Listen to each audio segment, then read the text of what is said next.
Hey, what's going on, Minnesota Viking fans? Welcome to the Purple People Podcast.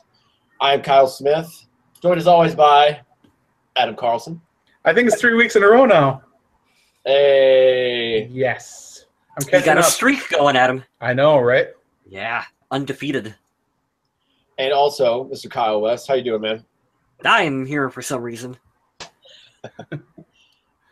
Faithfully showing up. He's like that dog that you feed that won't go away. It's crazy. Yes, story of my life.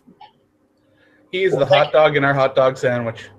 You can feed all three of us tacos from Taco Bell. Yeah, immediate donkey this week. Taco Bell, you haven't sponsored us, and we're on episode number 273. We're waiting on you. Anytime now, Taco Bell, anytime. Or Mountain Dew. Dorian Foley, how are you with us already in the chat? He's a speedy guy. He must have us set to receive notifications when we go live. I love Dorian. He is a riot to follow on Facebook. Wow, we got Eric with us already too. Some good folks. Defense is a gain in steam. All of our faithfuls in the chat, thanks for tuning in as always, guys. They should still be the #1 defense after what we saw on Sunday. We have to talk about that in a second because I keep seeing that we're like number 5, number 3, number 1. So I want to know for where we rank for maybe just individual statistics and overall. But this week, this is number 273, called Crazy Tay Train. We had a Latavius Murray sighting on the win Sunday over the Baltimore Ravens. So we'll talk about his performance and the rest of the team. But let's jump into some quick hits to get the show started. Vikings hosted a luncheon for breast cancer survivors and patients. Recognized him at halftime versus Baltimore, honoring his mother who passed away in 2012 at the age of 52. We don't have a name in there for that. Whose mother passed away at the age of 52 in 2012? Did some of them get blurred together? No. Okay, you're going through together here. Okay, so the Vikings held a luncheon for breast cancer survivors and patients. A lot of Vikings players were on hand, and it was really cool to see all that going on. Meanwhile, Everson Griffin wore special cleats in Week 7 to honor his mother who passed away in 2012 at age 52. Gotcha. Oh, yeah, I did see photos. I've seen photos of those on Twitter. We kind of blended those together. Yeah. That's all right. Everson Griffin, yeah, I saw this video, man. The first thing I thought was, holy shit, that shirt he's wearing is super tight, but he's just a gargantuan of a man. Large individual. Yeah, very Absolutely. large individual. I saw his height and weight this weekend for like the first time, I guess, ever, and I was like, wow, that's terrifying to have him running after you at a high rate of speed, but really cool. This hits home for me, and I know for Viking players like Teddy Bridgewater as well. There's a close family friend, even though she's a damn dirty Pittsburgh Steelers fan. I always called her my aunt because we considered her family, even though we're not actually related. But my Aunt Laura is a breast cancer survivor. So this hits home. I'm really glad the Vikings do something to honor survivors and people who have ultimately succumbed to breast cancer. It's cool to recognize them. So it's pretty sweet. For sure.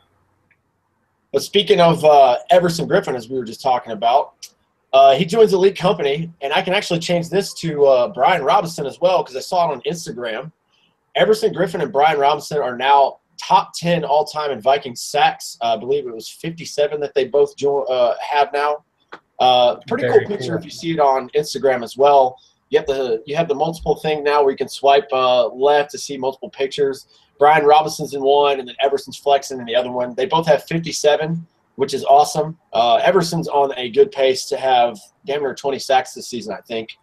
But yeah. What's Jared Allen's record for the Vikings? Does anyone know offhand? 22. I wonder if he can beat that. If he beats that, he's going to set the all-time NFL record because it's 22 and a half. Yeah. I only Michael know Strahan. this because I got really bored the other day, and I was like, man, this week's taking forever. And I watched Jared Allen highlights in Minnesota.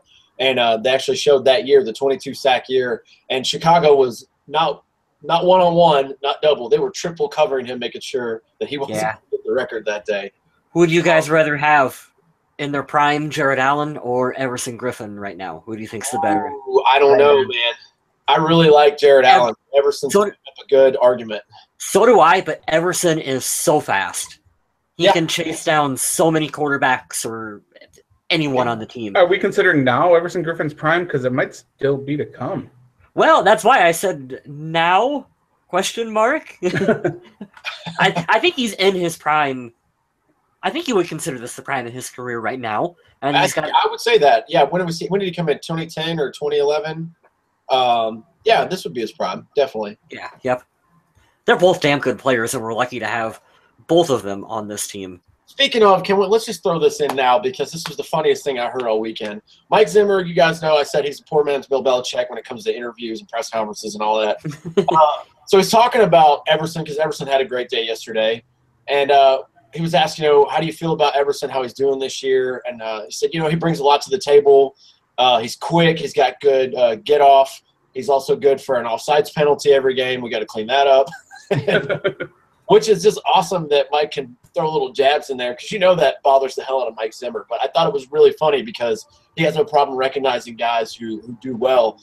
Because when we first hired Mike Zimmer, I was like, is he ever going to say anything nice to anyone? Because I've only seen videos of him chewing people's ass just all the time. But that was pretty funny to hear. But he was giving Everson some love. Yeah, Everson Griffin, the first Vikings player since Jim Marshall to have sacks for the first 7 weeks of the season. He's a monster. That's good, too. I think we can all agree, too, is he's got a motor much like we were talking about Jared Allen. He just doesn't take plays off, and he's got a couple little tricks up his sleeve with his spin moves and just that speed, man. That speed's crazy. But we'll talk about Everson. Jim Marshall should be in the Hall of Fame. Oh, yes. Oh, I hate that he's not so much. Because he's remembered for that play, That one stupid effing play. It's really stupid. I think we talked about that before, didn't we? Yeah, we have, but I just get irritated every time I think about it. I'm going to delete this quick hit because I don't want to talk about it. But, yeah, it don't matter. It's gone. It's gone. Boom. Gone. Anthony Barr. Let's move along to talking about Anthony Barr because we're going to talk about him as well. He had a game yesterday. He was fined $9,115 for headbutting Devontae Adams. It was a stupid play. You're going to get fined for that. I don't know what else to say. Devontae Adams just had his bell rung. I believe he had a concussion the prior week. Correct. It was just a bad, dumb situation. He was away from the play, just out of frustration. The fine here is definitely warranted. Let's talk a little bit about the positives for Anthony Barr because statistically, Barr has only missed 1 tackle this season, which is absolutely amazing considering I believe in his rookie year he missed 22. I think is the number. That's crazy. And consider it to be that next week is the halfway mark of the season and he's missed 1 tackle. People were saying that he needed to play, I don't know, more motivated. Contract years will do that. Yeah, he sure is this season. And yeah, good point, Adam. A contract year will make you definitely interested. Mm-hmm. Yeah, he's going to get paid. I'll just go ahead and say it now. I hope nothing happens with an injury, but even if he was for some reason not play again, he's warranted enough to show, hey, he's a force. Definitely worth the first-round pick that we spent on him. He's going to get paid next year. So yeah, Barr is is a player that you want to work out a long-term deal with and not have to use a 5th-year tag on him. Because I think you can save money and make him happy with a long-term deal. I agree. Yep, definitely want to see him playing for us for a long time. Benefits is that we have a head coach that all, particularly defensive players, want to play for Mike Zimmer, and they want to stick around because they see the potential. Definitely, what are we on, year 4 of Mike Zimmer now? Seeing just how good his defense is when you get the right pieces and parts in place. I love that when Mike Zimmer came in, the first thing he did was say, I need to get me some athletic, fast, talented defensive players. And when everybody was calling for the Vikings to take a quarterback with their first pick in the first round, they said, you guys have no idea who we're going to take. And they were right. They were right. Anthony Barr. Who the hell was Anthony Barr? I don't think nobody. There was not a mock draft out there that had him go into the Vikings. I remember this specifically because I was still in Virginia, and I told the guys on here, for the guys that are listening in the chat, something cool about where I used to live, they do a draft party every year during the draft, and they would pick 32 people from the area, 1 for each team. And I'm in Virginia. I'm the only Vikings fan around. And I went up, and I think I picked C.J. Mosley because he's a damn good linebacker. I think he leads the NFL right now in tackles. Ironically enough, that's who we played this weekend. And I was like, man, we need a linebacker. That was the number one need or number one projected need on the board besides a quarterback. And I picked C.J. Mosley, and then I was like, who the hell is Anthony Barr? And then I YouTubed highlights. I was like, okay, all right, now I see why we picked him. But speaking of Anthony Barr, sorry, I keep going sidebar on these. Barr says from 2 weeks ago, he had no intention of injuring quarterback Aaron Rodgers of the Green Bay Packers in Week 6. He said that he respects the quarterback and the Packers organization. And much like you're going to hear from Kyle West here shortly when we talk about game balls and donkeys, I'm sick of talking about this because it's stupid. You have so many analysts. I go to the experts, all right? Now, if I have a football question, I'll probably ask Kyle or Adam personally because they're my go-to people. But I listen to the experts most of the time being former players. And when they're, commentators, analysts, whatever, when every single person says that's not a dirty hit, it's not a dirty hit. And some of those people who said this were prior quarterbacks. So people are all butthurt because Aaron Rodgers isn't playing. Yes, I know. He's the best quarterback in football. I would love to see him play awesome and do crazy, amazing things too. But when you flush yourself out of the pocket, what do you think is going to happen? We've watched Anthony Barr play, for 4 years now? He doesn't go after and target people. He's never done anything like this before. It's just – yeah, he's not a dirty player. I don't think there was any – he didn't want to hurt Aaron Rodgers. I don't believe that. No, that hit I don't think there was anything malicious behind it. He brought him to the ground. There was no extra oomph. I don't know. I don't get what a lot of people are so concerned about. But I do like that Barr was quick to come and say, I had no ill intentions. I respect what Aaron Rodgers has done. I respect the Packers organization for what they do. And I'm a football player, and my intention is not to hurt people and knock them out of games. Yeah, it's pretty classy on his part. He didn't have to say anything. It's just football. But so what do you guys think about the way I organized this? I went from the breast cancer to Everson Griffin having the shoes to recognize breast cancer to Everson Griffin with the sacks into Anthony Barr into the bar. I'm letting the wrestling experts here take over this bullet. You want this one, Mr. West? No, you go for it, Adam. All right. So each week at Vikings games when they're at home, the team selects somebody. Usually it's a celebrity of some sort or a local celebrity to sound the horn for the Vikings as well as lead the Skol chant. And this week it was a little bit up in the air because when I was doing the pregame stuff, trying to figure everything out, it said that all of that was to be determined.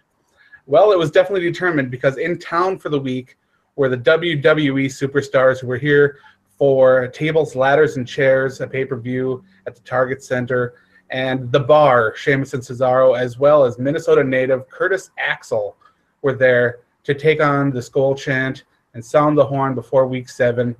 There were pictures of Sheamus with some fans. They were sounding the drum. They were looking like they were having a fantastic time. And for Curtis Axel, who just absolutely bleeds purple, it's such a cool thing for him. Yeah, I was gonna say is his dad. We can always tie WWE back to the Vikings somehow. You remember the vignette of Mr. Perfect out there on the Vikings field where he would throw the touchdown pass to himself? Oh yes. It was a Vikings tight end that I cannot remember his name off the top of my head. I can't either. Was in the video with him. But yeah, that's a great little piece of Vikings trivia for you too. Yeah, so it was cool to see this. There have been some really awesome ones previously. It's been Jason in the chat said Curtis Axel still has not been eliminated from the Royal Rumble. He has. That is correct. He is still on the clock. Yeah. Oh, that was great. But yeah, I thought that was so cool. As a fan of wrestling, as a fan of the Vikings, to see it coming together, those three guys in their purple jerseys, just having a blast, so cool, so much fun. Do you think Roman Reigns would have had like a single tier if the Vikings would have asked him? And for those not in the know, he had like a tryout with the team. If they would have asked him to put a jersey on and like sound the horn, do you think he would have cried a little bit inside? There's a part of me that wonders that if he hadn't been ill and missed the pay-per-view, If he would have. If it would have been him. Do you think it would have been Roman Reigns? I think it might have been. That would have been cool, actually. Or Brock wasn't there, but he's That's why I'm wondering if it was to be determined because of his illness. Yeah.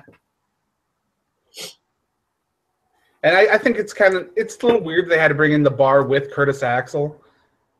But I understand them not wanting to be Steve Curtis Jordan. Axel Thank himself. you, Dorian. Thank you, Dorian Foley. It was Steve Jordan was the Vikings tight end that was Nice. the Mr. Perfect vignette.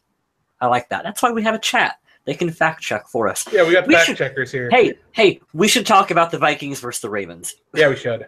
Yes. Hey, I'm just letting you guys do your thing, man. You guys definitely avid for the WWE. I used to watch back in the day. I don't watch anymore, but that's pretty sweet.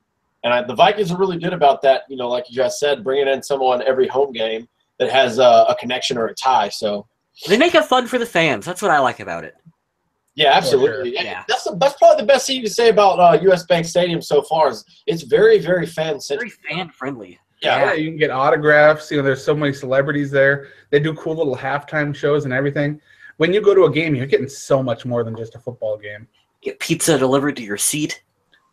I don't think they do that now. I think they stopped. You jinxed them, Adam. I think as soon as I said they do that, I think they stopped it. Well, now we need someone to clarify that for us for next week. That'll be our social media question. That's absolute trash. Pizza? Because I went to the apps to try to find it the next game I went to, and I couldn't find it. Huh. That's crazy. If they don't do that now, I'm very disappointed. That was Let's do some game balls and donkeys, shall we? All right. Let's put Kyle Smith on the spot because he don't have anything wrote down. I know we're supposed to buy him some time to make a decision, though. No, I'm putting him on the spot now. I've had mine made since the game was over yesterday. Go for it. This is special to me because I follow this guy on Instagram called Skull Bros. I think his name's Rhodey. And if anybody knows what I'm talking about, this guy, Ryan Rhodey. This guy's a riot. He's a party animal. He knows a bunch of the players. And just in particular, he is always a big advocate for Jarius Wright. And you know who showed up yesterday in the Wright and led the team in receiving? Freaking Jarius Wright. So Jarius Wright coming up with some clutch plays and some clutch situations. I'm not saying that he's like, Randy Moss or anything, but most of the time when you need him to come in and make a play, especially on third down, he makes it. And you get my game ball this week, Jarius Wright. 3 catches, 54 yards, and the longest one was 30. Absolutely. He's a good one of those guys that 10 years from now, everyone's going to be like, oh, yeah, Jarius Wright. Yeah, he was a pretty good player for this team. He goes quiet every now and then where he's just not in the game plan or not active, but he pops out and he has these good games like that. And you're like, oh, yeah, that's why he's still on the team. That's right. He can be good. It's crazy because obviously we miss Stephon Diggs, and now, Treadwell's got to come in. Michael Floyd was out. But Jarius is rarely hurt as well. It always seems like when we need him, somebody's usually out, which, sucks because, like I said, we would like to have Michael Floyd and Stephon Diggs in yesterday. But Jarius Wright, man, some beautiful. He always rises to the occasion. Yeah. I was at the – really quick, I'm going to talk to Jason here in the chat. I was at the practice where Greg Childs went down with his knee injury. And, that was not fun to watch happen live. And it's a shame what happened to Greg Childs. He looked like he had a lot of potential, and you've seen him. I follow him on Twitter still, and you can see he still is out there trying to work. I know he's got re-hurt again. I think he went to the CFL, and he's still grinding and still trying. But it's just I feel terrible for him too. We also got Tommy Gunn and Kathy here with us. Always cool to have them too. My game ball, I was going to wait and let you go because I thought that he was another player that kind of stepped up at a time when someone else stepped down. But I'll step in, and I'll give my game ball to Mike Remmers. Mike Remmers, when he got signed by the Vikings, he started getting a lot of flack about how he was going to be in pass protection. However, he only allowed 1 pressure on the day. And when the Vikings ran the ball in his direction, 9.1 yards per carry, Mike Remmers proving that he is more than just a guy. He's the guy.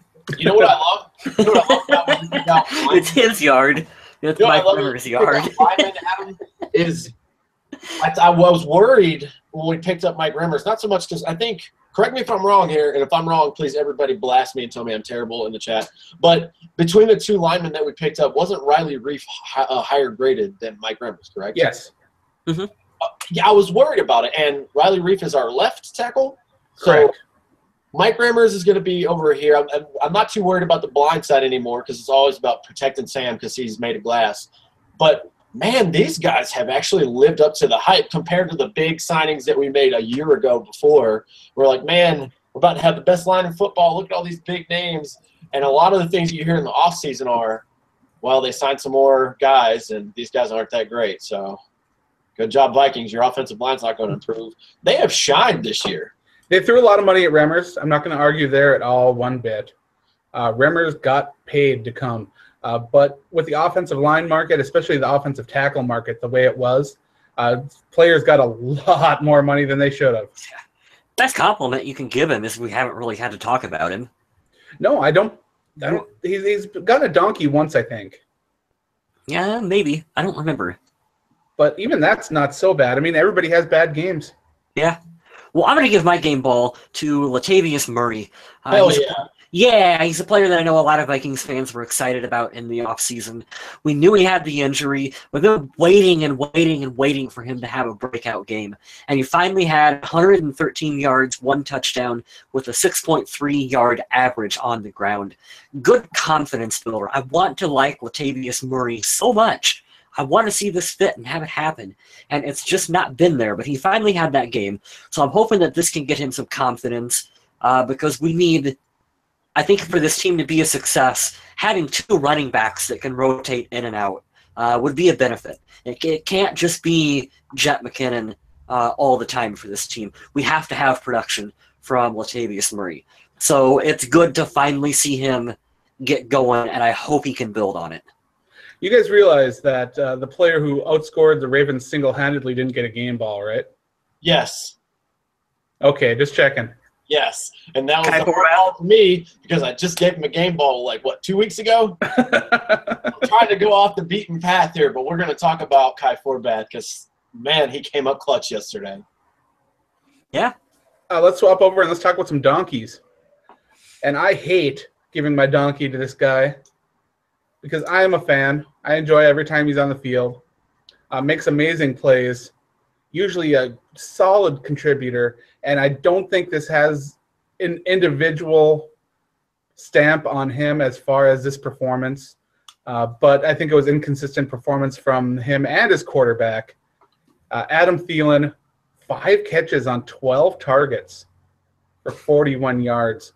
Thielen had a really struggle of a day. Putting together a solid performance. And last week when Diggs was out, he was one of the guys that kept everything together.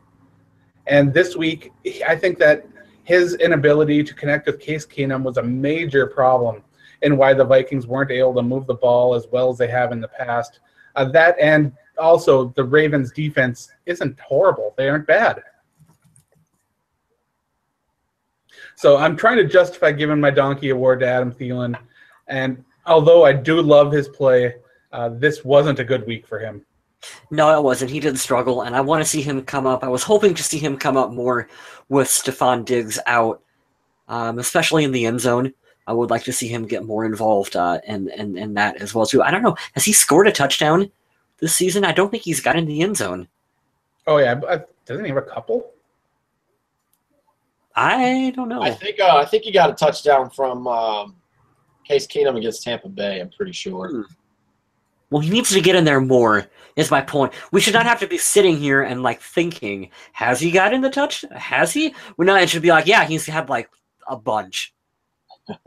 That's You're right, Mr. West. He does not have one this season. Yeah, I didn't 529 yards, 43 catches, no touchdowns. Yeah, so you got to get him in the end zone. He's got to get more. Wow. I thought for sure he had one or at least 2. C.J. Ham has a touchdown. Adam Thielen does not. Isn't that a weird stat?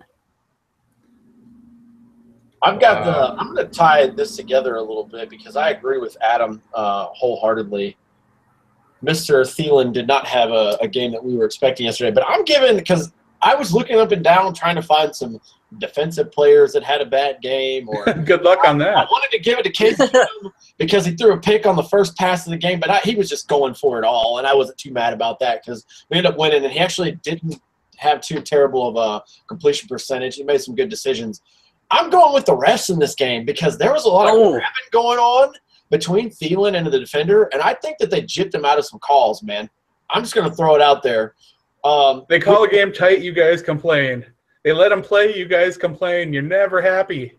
Nope, not gonna. And I don't want to pick anybody on the team that I don't have to that stands out to me because I could have went with Kai Forbath missing an extra point, but he made a bunch of field goals. Case Keenum threw a pick, but he was going for the bomb on the first play of the game. I didn't really see. Laquan Treadwell kept tipping a ball up in the air. I was going to say, that was not on Case Keenum. That was on Laquan Treadwell tipping it up.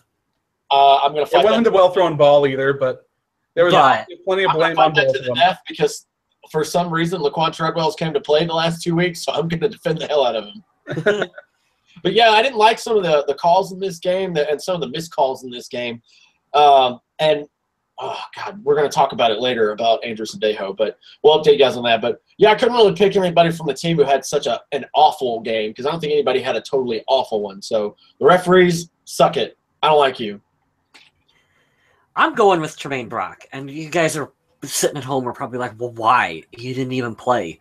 Well, that's why I'm going with Tremaine Brock, because I'm sick and tired of this graphic that Pro Football Focus put out where it calls Trey Waynes the worst defensive player on the Minnesota Vikings. Well, that is not even possible. Trey Waynes is not the worst defender on the Minnesota Vikings when you have worthless idiot people like Tremaine Brock, who's active and doesn't even see the field because he's basically terrible.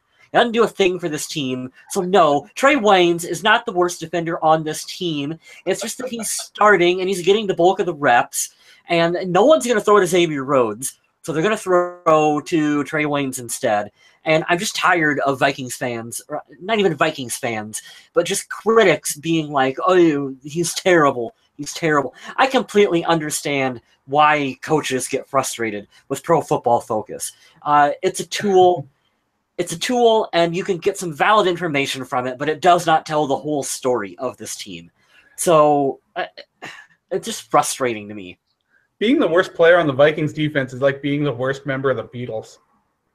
Yeah. Now, this defense is that good where if you are saying that Trey Waynes is so awful when he's so great in run support and he's made some plays this year, sure, he's made some boneheaded mistakes, sure. But guess what? Everybody's gonna. But how can you say Trey Waynes is the worst defensive player on this team when, I'm sorry, you have Marcus Sherrills, who's a corner who doesn't even play corner. He's just a special teams punt returner. Oh. That's all. I don't care. Tommy Gunn comment coming on real quick. I don't care. That's all that Marcus Sherrills does. That's the only reason he has a spot on this team. It is not based on him as a corner. He is a special teams specialist. That's it. That's all he does. Well, especially this year, because we always talk about, man, I don't know how he's going to make the team. Well, our kick return game is probably the worst ever. So he's our punt and kick returner now, which he's got double the workload. But you're right. He's listed in the corner. He doesn't have to play. But, you were asking, I don't know why Vikings fans do that, because they're ignorant. A lot of people don't understand it. You got to understand, Adam always tries – I love Adam's point of this because he tries to be the voice of reason on most everything. And a lot of people won't give him that credit of, oh, well, he missed a tackle or, this guy scored a touchdown on him. Yeah, and then he comes up with a game-winning interception, and you guys still aren't happy. And to clarify here, I'm not saying to cut Marcus Sherrills. I know he's our best punt returner. That's why he has a job on this team. He's a really good punt. He's a special teams ace. Yes, when it comes to just being a pure defensive player, there's no possible way that you can say, based on cornerback skills alone, Marcus Sherrills is better than Trey Waynes. You cannot make that statement. Marcus Sherrills is to the corners as Kyle Slaughter is to the quarterbacks, and I hope that they don't play for one of those positions because we're going to be in trouble. I mean, there was a time, what was it, last season, that we're getting corners that were injured, or maybe it was 2 seasons ago, and instead of playing Marcus Sherrills, they're signing people off the street. You remember that, Adam? I do, yeah. And I remember coming here and saying, "What the heck is he? Is he that ill prepared? Is he Do the Vikings not trust him that much? And I have no idea what his situation is as far as being a defender, but I do love what Marcus Sherrills does on special teams. Yeah, he's a good special. I have no beef with him on special teams. I'd be fine if he played offense. Why can't you run an end around and I can't come up with an intellectual argument of why having a special like Sherrills is a bad thing. I didn't say it's a bad thing. I said that he's got a good role on the team. I said that you cannot say that he is a better defender than Trey Waynes. If you think that Marcus Sherrills is a better defender than Trey Waynes, you're full of shit. No. Yeah, I don't agree with the better defender. Yeah. There will always be room on an NFL team for people that are great on special teams. There will always be room for that. Just the way there will always be a long snapper, there will always be a holder. These guys do serve important functions. Mm-hmm. And just because he doesn't play defense doesn't mean you exclude him from the team or say cut him. I was just jumping to conclusions. I like that we have spirited arguments about this, but we love it that you guys have the opinions in the chat, and we like that you can interact with us that way. Don't be surprised when we get to jump back, though, because we're just as spirited as you guys are. But we got our game balls and donkeys out of the way. Let's talk about this game. The Ravens came to town. They left defeated 24-16 by our Minnesota Vikings. Vikings moved to 5-2 on the season. The Ravens are 3-4. We took sole possession of first place in the NFC North with this win. I'm not going to lie to you guys. If you didn't watch the game yesterday, the first half was boring.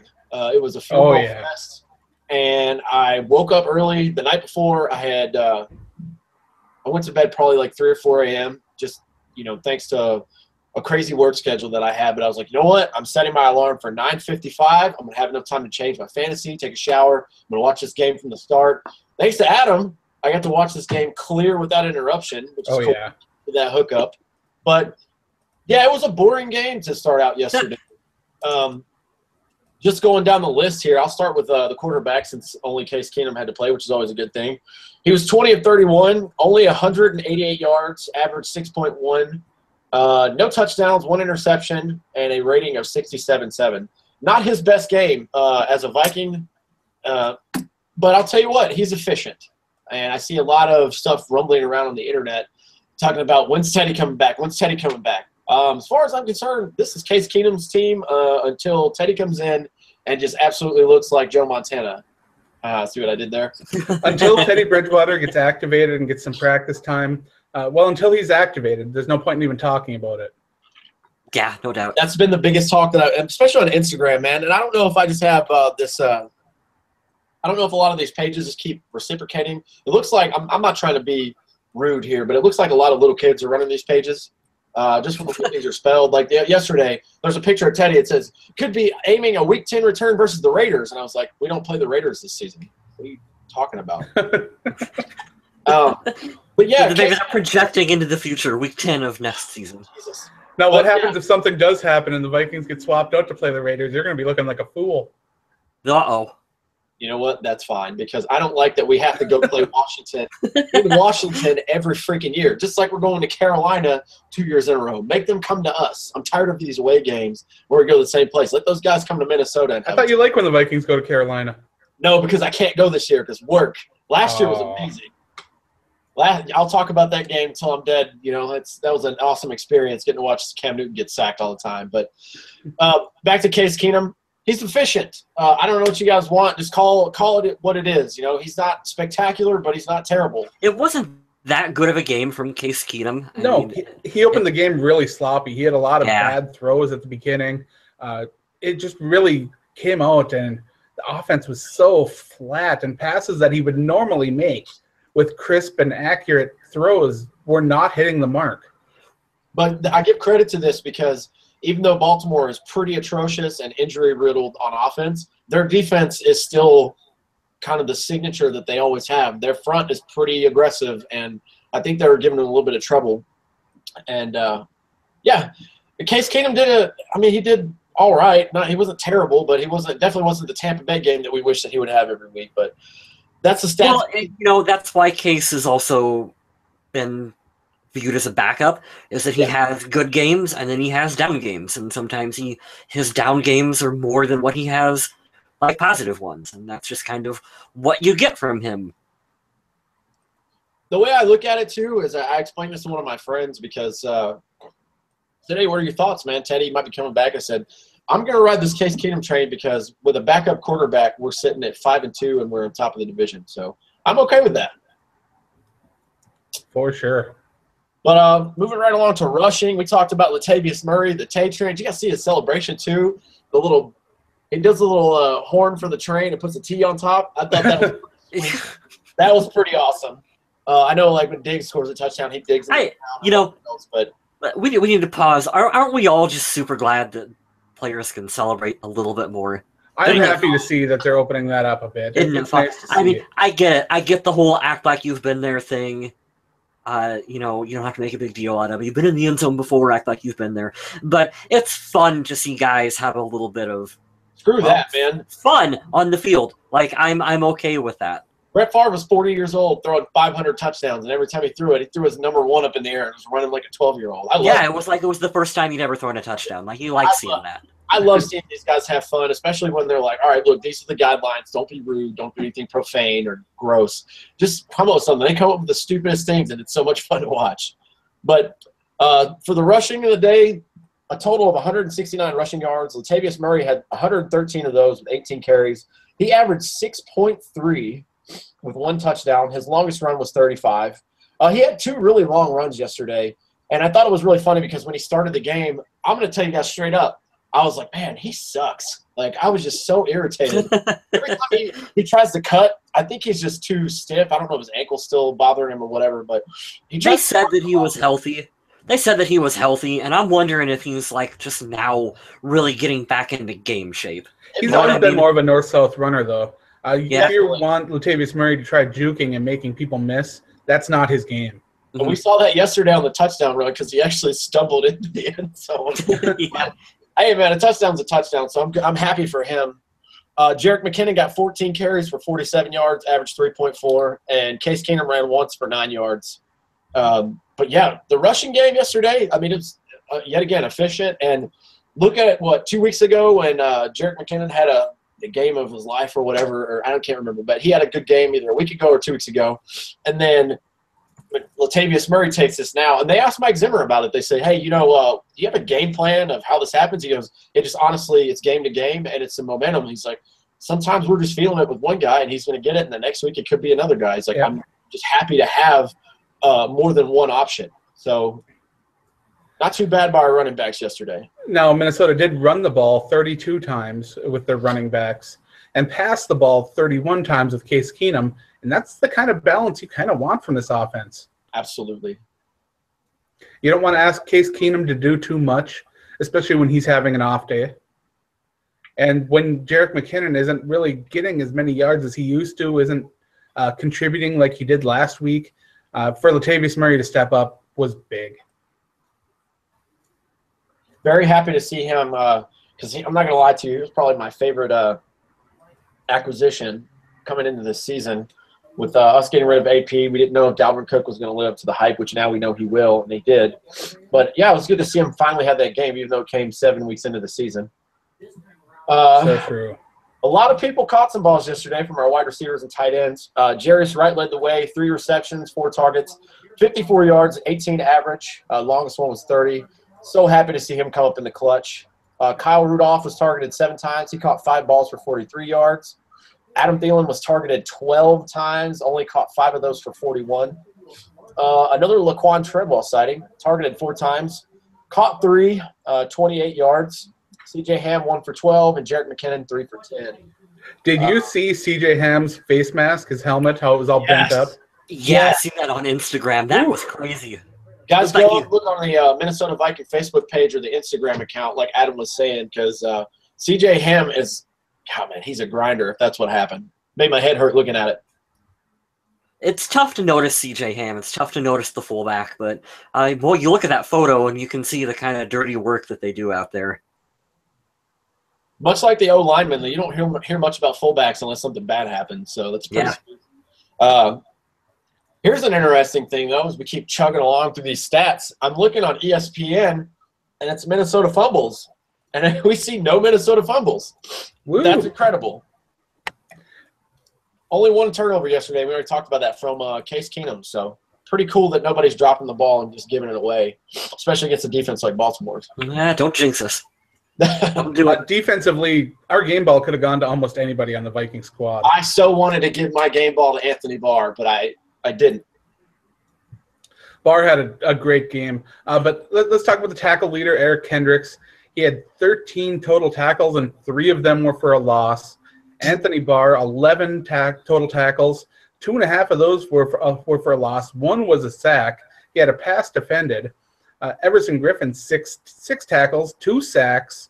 He had another half tackle for a loss.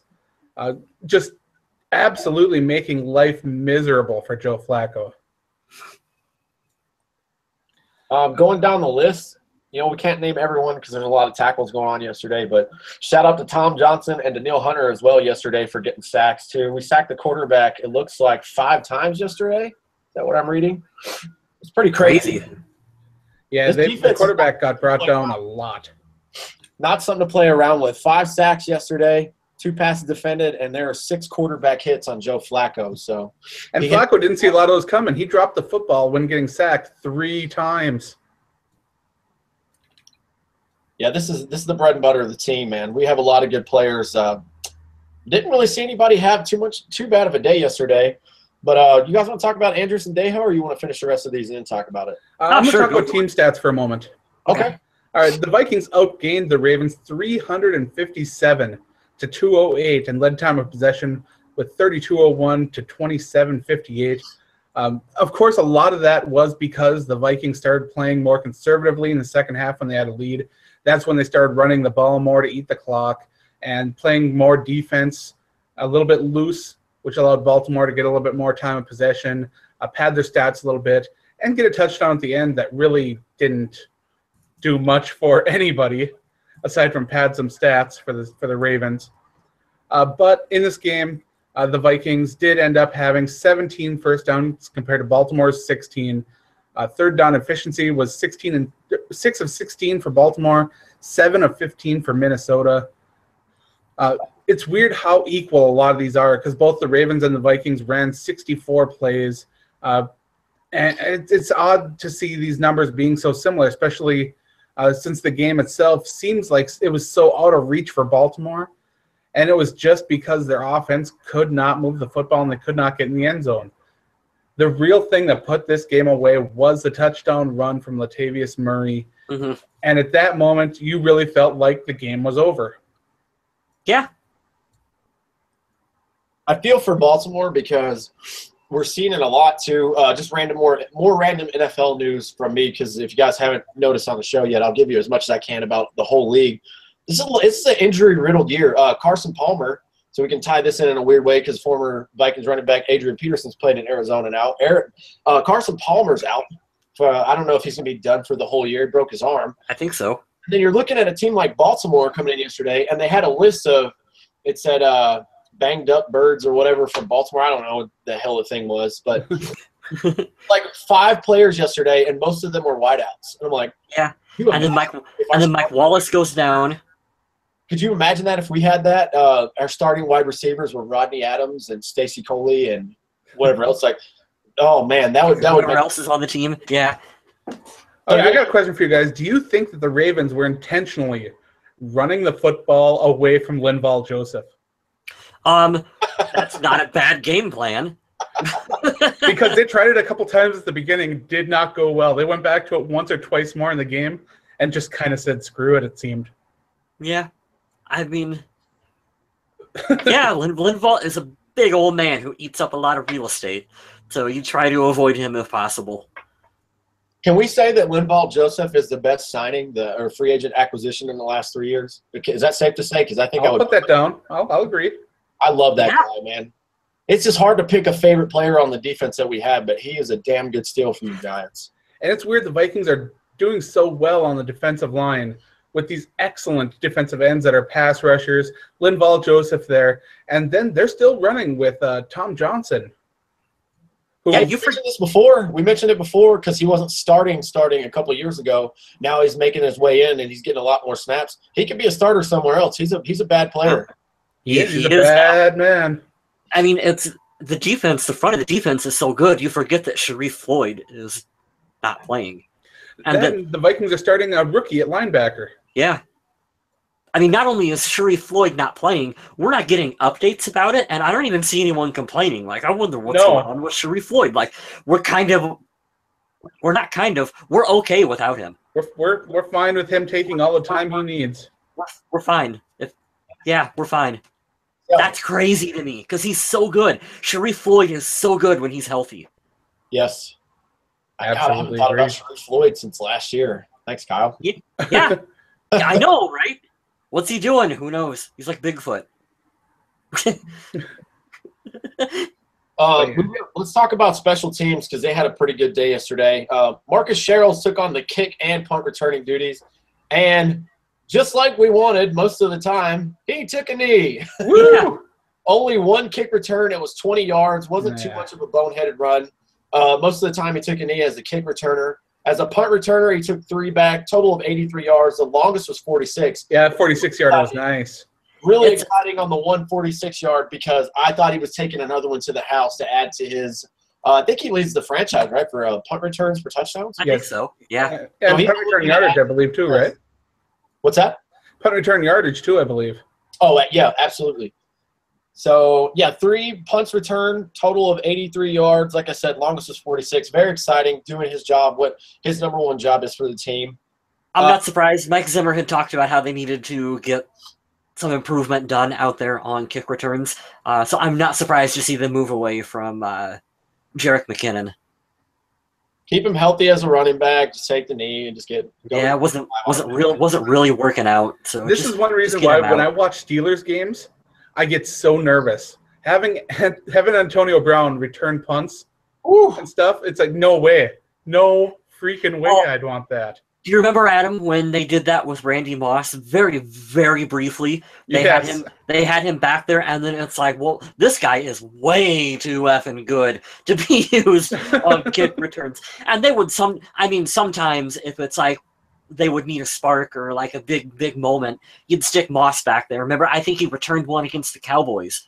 Yeah, I do think that, yeah. Yeah, they just randomly stuck him back there. And yeah, he returned it because, of course, he was Randy Moss. Right.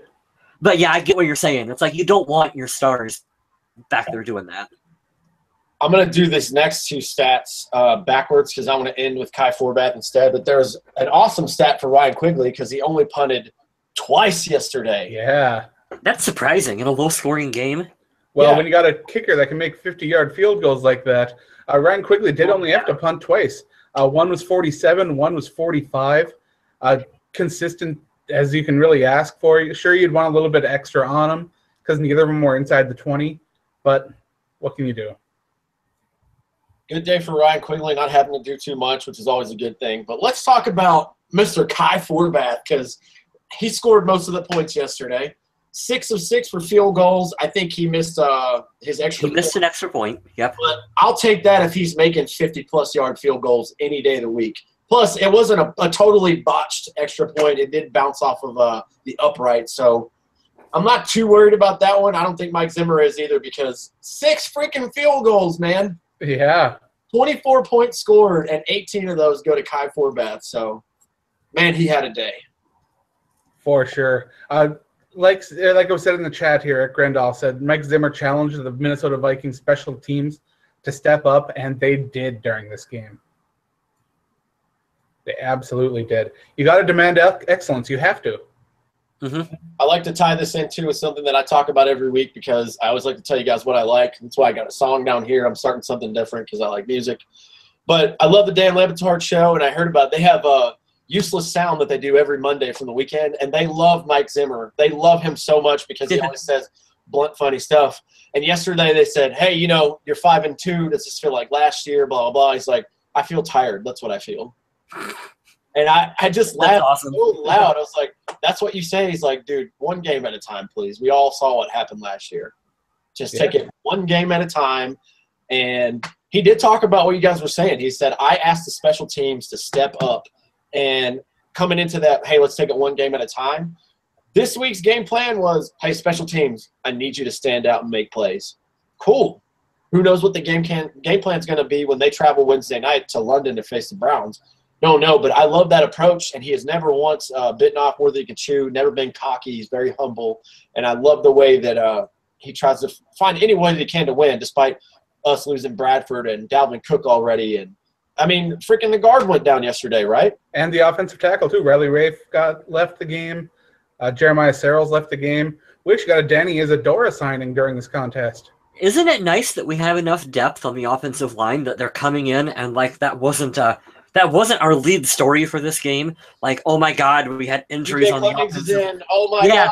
And it just immediately there was such a decline in talent on the field. It was like we had guys that came in and they continued to play, at least from my perspective, at a high enough level that you didn't see a drop off.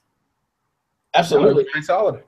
Yeah, I'm going to make Adam happy with this next little segment here, but I have to give a shout out through all of the games that we've had this year. I give all of my credit to this offensive line, completely new unit from last year. The first game, you saw so much protection in the passing game, and Sam Bradford had the game of his career.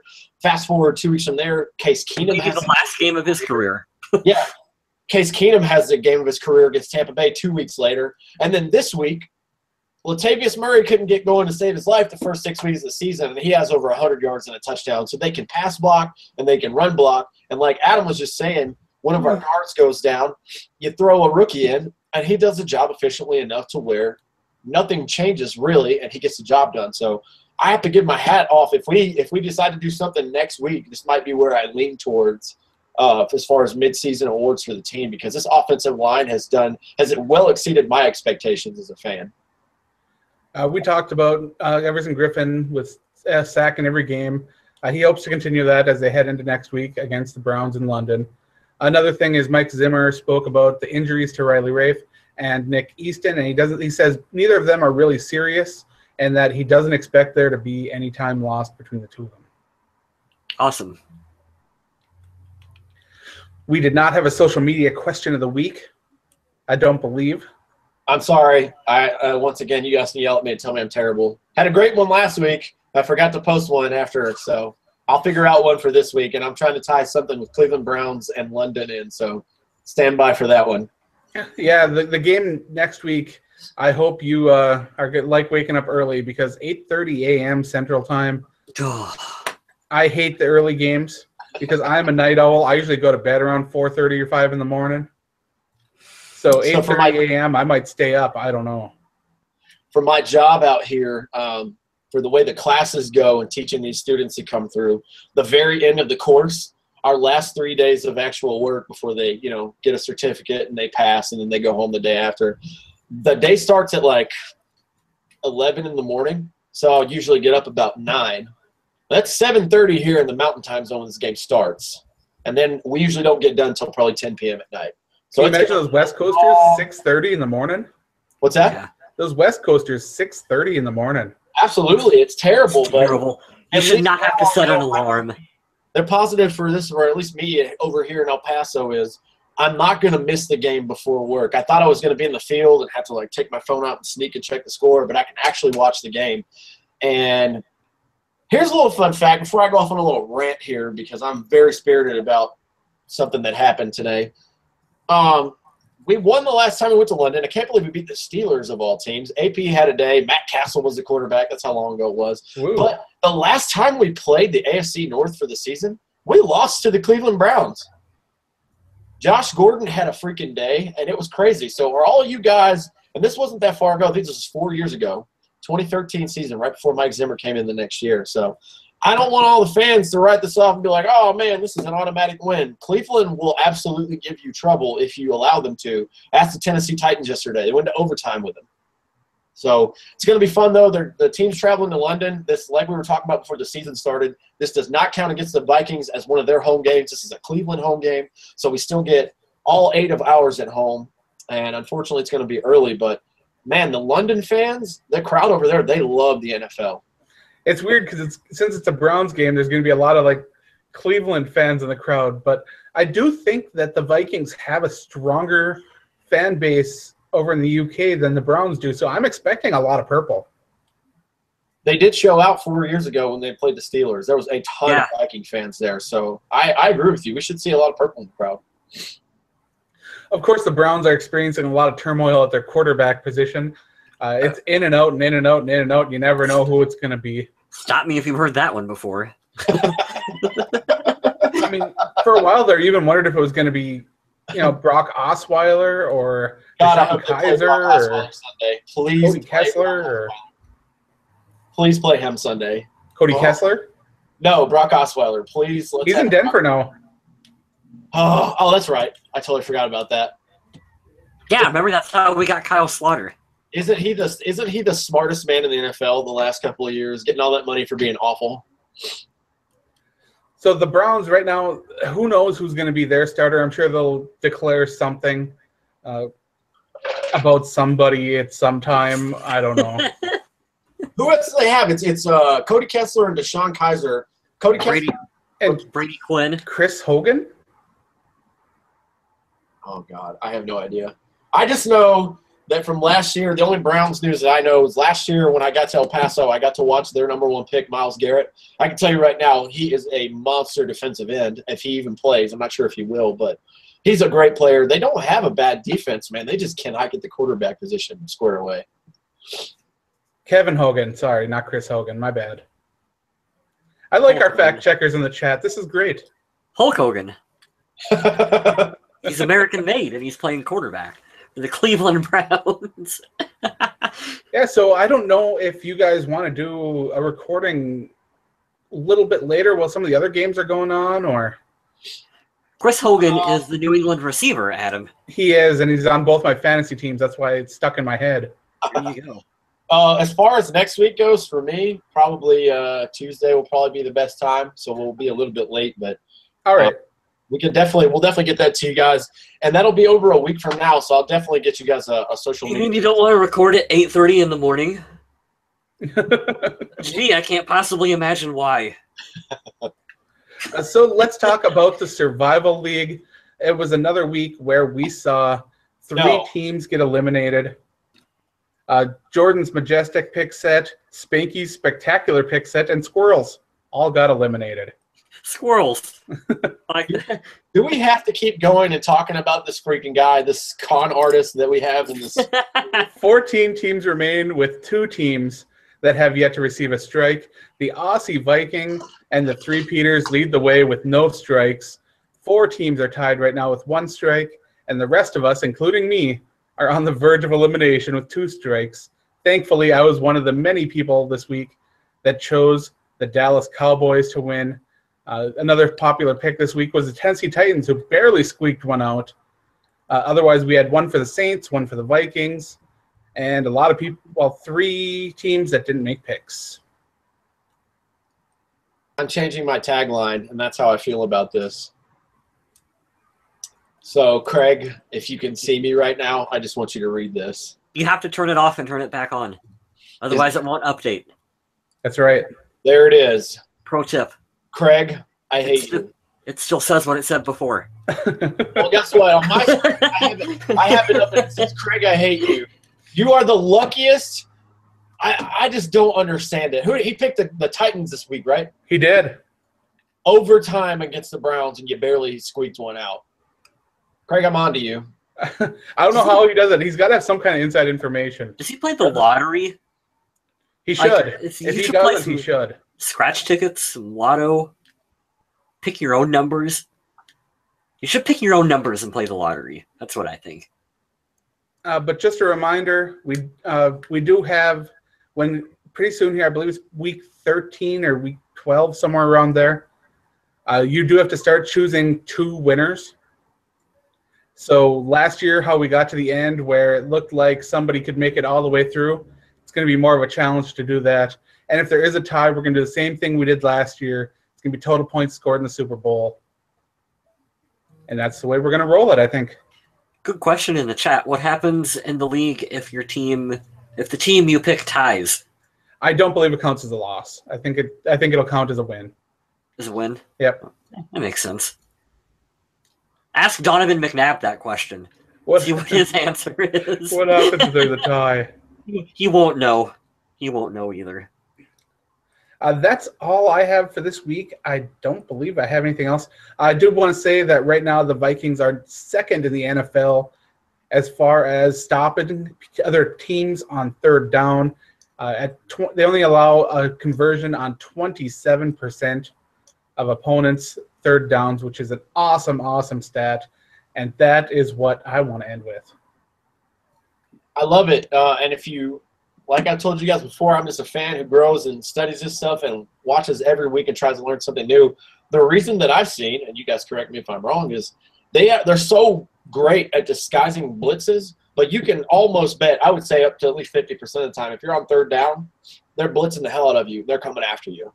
And, God, they get to the quarterback so easily most of the time. And it was, if I was a Ravens fan yesterday, I would be very frustrated and pissed off seeing how often Joe Flacco got hurried, hit, and sacked.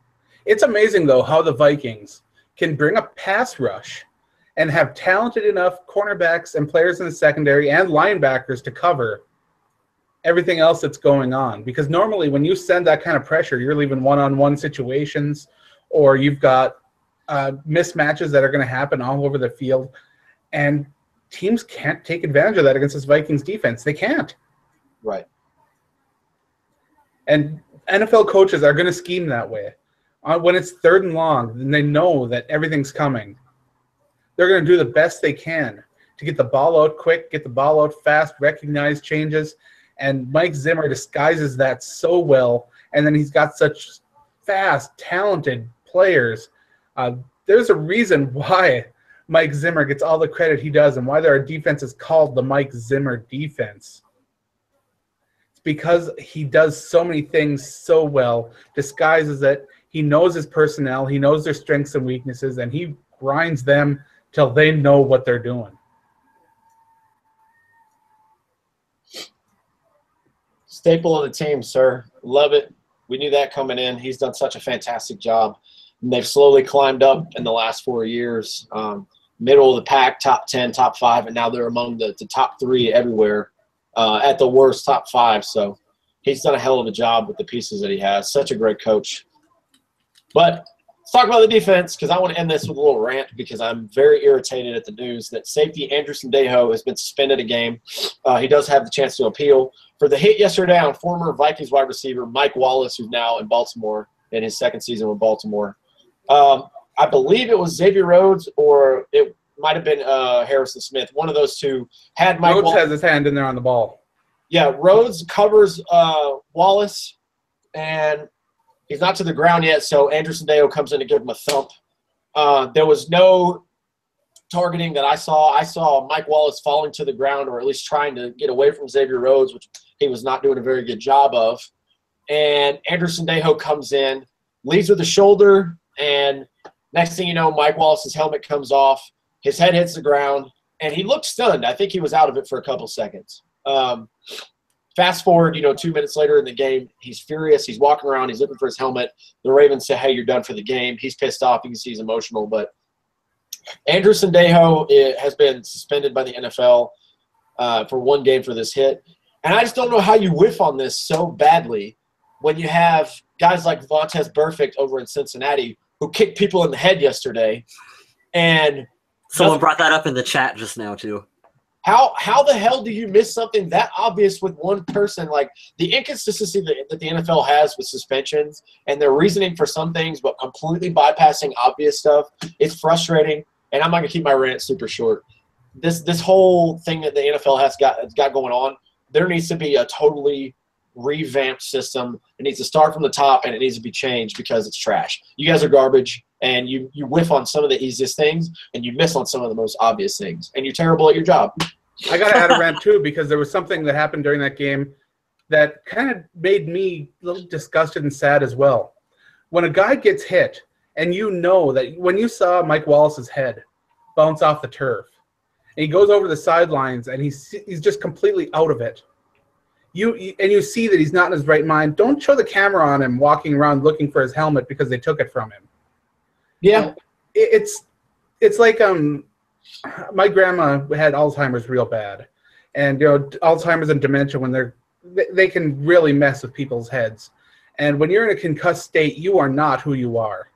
And to show this kind of stuff, especially with the NFL, trying to separate themselves so much from the damage that concussions can do, and all these studies as far as what these players are having going on in their heads, it was kind of disgusting to me to see that. I didn't like it at all. Yeah, it's definitely they kept going, and they kept going back to it. And the announcers were kind of like lighthearted about it.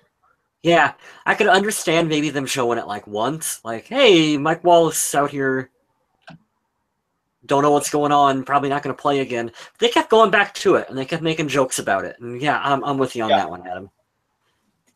It's just super frustrating. The whole situation's frustrating. And like they'll do the thing now, which we talked about before, and it's been highlighted on a couple of national shows as well.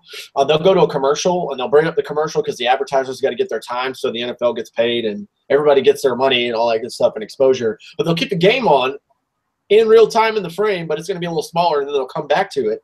And you're right, man. Now that you say it, now that I remember, they went to Mike Wallace at least 3 to 4 times, and you could just see how frustrated he was. And it's kind of like when you get an article on the internet. Adam knows all about this, being a writer. It's kind of like for the clickbait stuff. They just want to get the views up and hype it up, but they do it in a really, really degenerate way, and I think that's really stupid. So I'm totally with you on that, man. But I'll let you guys go on. We can go ahead and sign off. I'm really irritated with the inconsistency there, because I don't think this isn't like the Anthony Barr headbutt. This wasn't intentional and stupid. I think this is just football, and they're so quick to throw a flag, but then something happens with a guy like Vontaze Burfict multiple times, and the NFL just says, "No, we're not going to do anything about it." Like, yeah, I think Adam's computer died. I know when we started. Yeah, he said his battery was low. Last this long. Yeah, but that's all I got, man. Do you have anything else for everybody? I think that's a good sign that we should probably end the show. Yeah, I'll go ahead and sign it, man.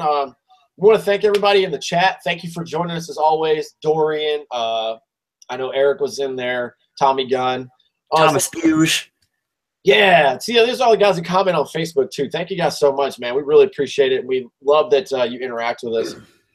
If you guys have – I'll throw it out there in the forum, too, for the guys still listening. If you guys have something you want to talk about, shoot us a message to the podcast page or comment it in the chat, because I think Kyle's still looking at it. Tell us what you want to talk about. I want to get more interaction with the social media question. Like last week, we had like 15 or 16 people. Yeah, that was awesome. That was a good turnout. But check out Kyle West's site, attackoftheblog.net. He does some other stuff outside of this Vikings podcast. It's really cool. I'm really excited whenever he wants to call me back and talk about something, because we did it once before and I had a lot of fun doing it. Yeah. I think let me check my thing right here if it's still up. Yeah, I'm going to put up a song every week that I like and I'm interested in. It's going to be in a lot of different genres. This is a local band in Charlotte. It's punk rock. It's kind of dirty. So if you guys I love punk rock. I'll check them out. Send me a link in the chat afterwards. Absolutely, man. I definitely enjoy their music, and I'll shoot that your way. But thank you to everybody for tuning in, for YouTube, on Facebook, everything like that. The Vikings travel to London to face the Browns this week. And we will get you covered just like we do every week, probably Tuesday next week. So stay tuned. Check out all our sites. That's all I got. And I'll steal Adam's tagline and tell you guys, until next time, stay classy, Minnesota.